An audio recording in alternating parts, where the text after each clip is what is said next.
what is the argument that is somewhere in the middle that says we can use these technologies in many ways to amplify and do good things in fields like education and particularly in terms of activism and citizenship. But it's also the case that in some cases the technology amplifies bad things and makes problems harder and more complex. And I suspect as educators we've experienced this particular divide a lot. So we might say as teachers, what we're seeking to do is to encourage good moral behavior among our kids, to create great global citizens, to have this wonderful little conversation that we heard from Casey.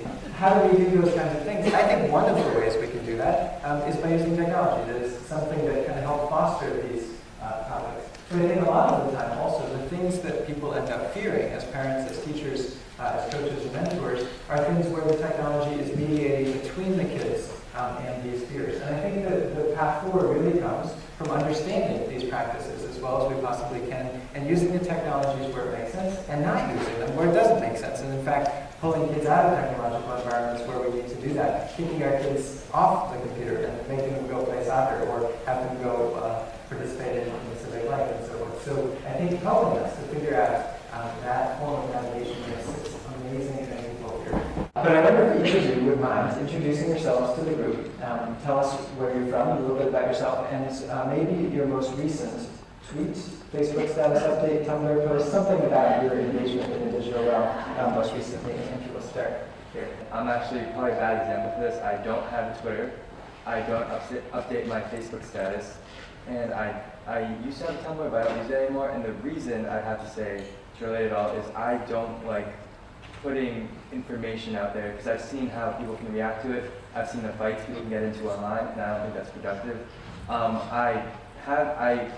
I think some of them it's very interesting to read because it can contain important information, but that's why I choose to stay back a little. I think my last tweet the other night I was writing a paper and I was writing about Aristotle and I was really tired and I kept writing Aeropostale, which is a clothing store, and they're really not the same thing at all.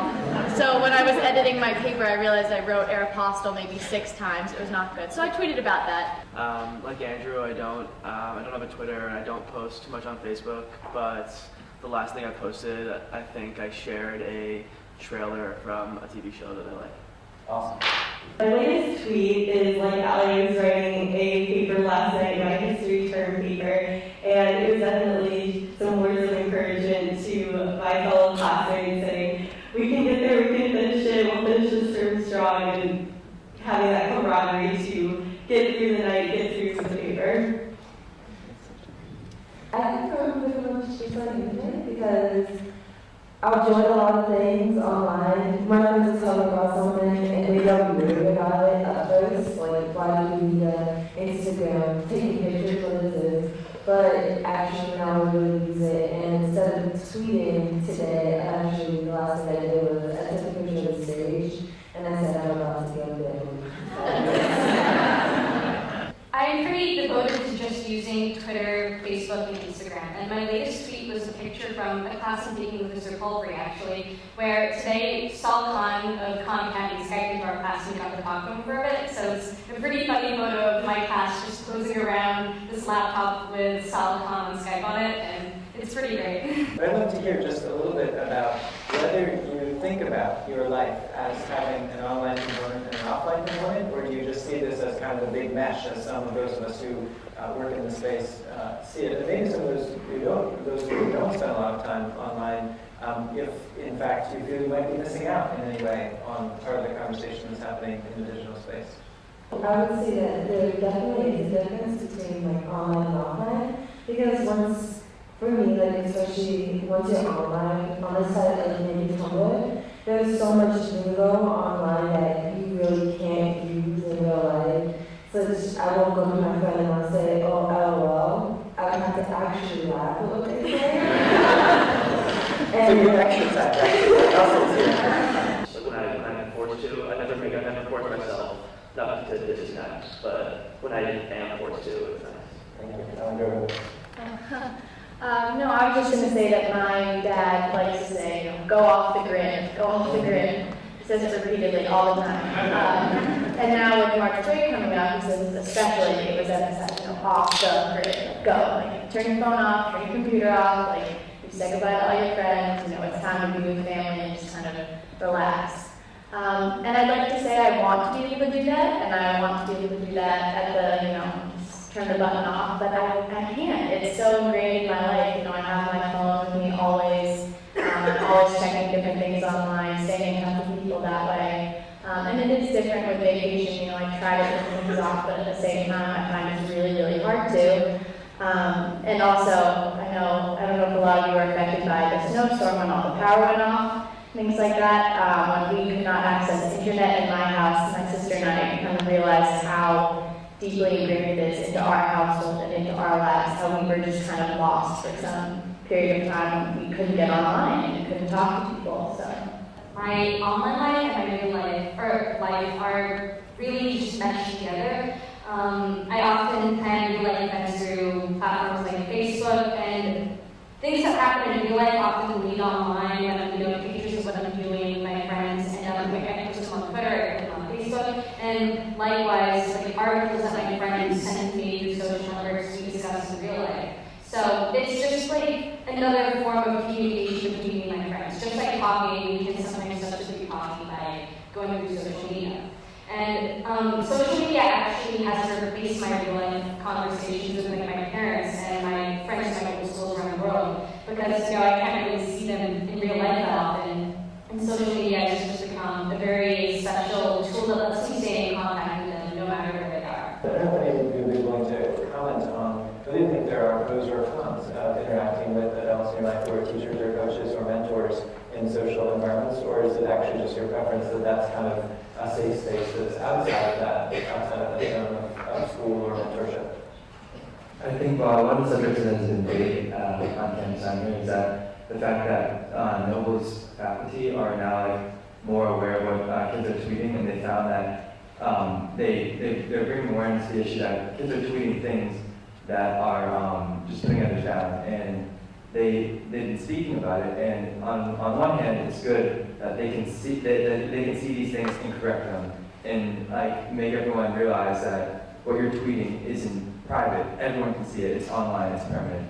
On the other hand, people feel that, like the students feel that things they tweet that aren't bad, but might be a little more personal, that they don't want to share with their friends, they feel like their privacy is being intruded upon. So I think it's a really complicated thing, because on the one hand, as an educator, what I want to say in part is, if you're putting it into this public space, Library of Congress is archiving, okay, for starters, right? Let alone the Internet Archive or Twitter itself. What you're doing now is very, very public. And so every once in a while, I will reply to a tweet of students, and sometimes, and mostly it's just to communicate with someone who's, uploading, and it's a way to communicate. But sometimes, every once in a while, it's a, just so you know, this was public kind of response. And I've had a really mixed set of reactions from young people, which some have said, oh my God, I can't believe you're on Twitter, why are you doing this? To others saying, actually, it's really helpful, and it's a good way to communicate. So I think it's actually, for adults, as for all of you, a really interesting and complex space. So as an educator, I just want to do good in the work, right? I'm here to devote myself to this because I want to be helpful as an educator in lots of ways, including moral and civic. I also want to warn you a little bit about these things. So I welcome your advice as to how you think we as adults should handle it. My personal rule about Twitter or Facebook or Instagram, any social media site, is I will not post anything that I would not stand up on this stage and say to the entire room. And it served me pretty well. I wouldn't really use profanity or get up on stage and say something, mean to the entire room. Right, exactly. So it's been kind of a good personal rule for me. But at the same time, there are a lot of different sides to how involved you want adults to be in your life with social media. Some kids say, well, I posted all these pictures of me on the weekend, and I don't want my math teacher seeing that. That makes me feel uncomfortable. And then there's the other side to, well, if it makes you feel uncomfortable, should you really even post them in the first place? But I don't know, I just think it's really good to be aware of what you're doing on each individual site. They're not all the same, they all have different purposes. Do you always feel the need to tell people everything? And I know that a lot of my students, I see them struggling with this a little bit, like that they, like sometimes I wish for them that they had a journal that they could just maybe write in and chill out a little bit. whereas I see some of them rush to the computer and share, and that's often where I see things posted that are kind of awkward, if you know what I mean. They're things that maybe could have been processed a little bit more, or potentially even processed with, if not in a journal, but with like a close friend. So I guess I'm just curious about how, maybe amongst yourselves, thinking teachers out, how amongst yourselves you might regulate the too much information online issue. When you're online on social network, you're not looking at a person, but you're looking at a screen. So personally, I feel like I have fewer inhibitions posting online than what I say than inhibitions towards what I say in real life. But privacy-wise, I believe that students eventually discover an appropriate balance, or at least I discovered an appropriate balance of what to post online. When I first got Facebook, I was so excited. I would put status updates on my page for like the most random things, like, oh, I just bought a sandwich, etc., etc. But then over time, I just realized that maybe people don't want to see all of the things I'm posting. I realized that because I wasn't getting many likes on these really trivial things. I realized that if I posted once in a while, it was really witty, and actually not very personal, I would get more likes. So Whatever you're aiming for, this works. yeah, like accumulating social capital definitely has a role in what I do online, and if something's awkward, I don't think it's going to accumulate as much social capital on me. I think it's important to have an opinion on things that are happening, especially politically. And being in the dorms at Nobles, it's pretty easy to live in a bubble and not really know what's going on. And I know I'm guilty of it, and many other people in the dorms are guilty of it, of not really being aware of things that are happening. Because I'm not at home, my parents aren't telling me what's happening. It's in the newspaper in the morning. It's not in my face like when I'm home. So I rely on technology and I put it on myself to know what's going on and have an opinion. However, I rarely express it online. I don't like things. I don't share things associated with a particular political party, especially. Some people do. There's nothing against it. It's just I don't like the polarizing aspect of it. I like having an opinion. I don't mind sharing if people ask, but I don't like expressing it for people to. I just don't like people knowing what I feel and judging me for it, or to spark a debate about it. I just rather not deal with that. For me, I think the internet and a campaign like Coding 2012 can be useful in promoting awareness and perhaps reaching out to a broad base of people, making them aware of this issue.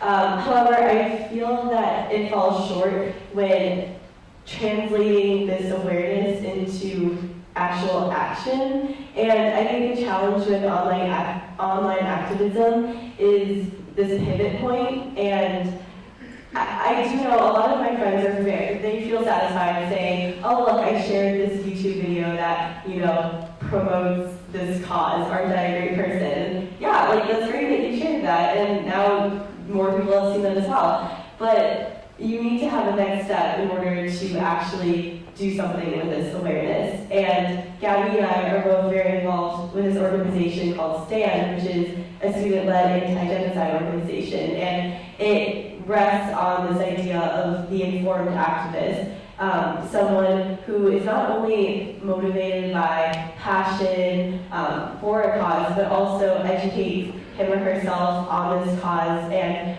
works offline as well as online to use this knowledge to actually affect some kind of change.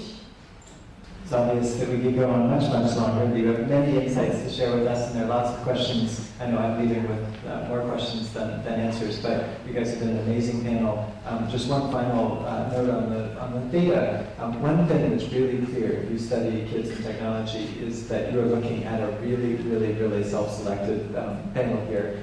Just in terms of your sophistication and knowledge and thoughtfulness, is not, unfortunately, what the entire swath of young people interacting with technology is like. And I think one of the things that really jumps out of the data is what's been described as a participation gap between the most sophisticated and thoughtful users and those often divided by socioeconomic lines who are much, much, much more naive about the technology. What you guys have said are so insightful and thoughtful, and I think As we close, on one hand, I'm thinking about those kids who are on the other side of that participation gap, which I think is part of our job, but also really what a great example all of you are really of, from my mind, of leadership. Even though whether or not you are in the school president's seat, you are each leaders in your way, and I think it's really remarkable that you were able to be as articulate in this topic as you were, and that you took the time to do this with all of us. I hope that you will join me in giving them a very warm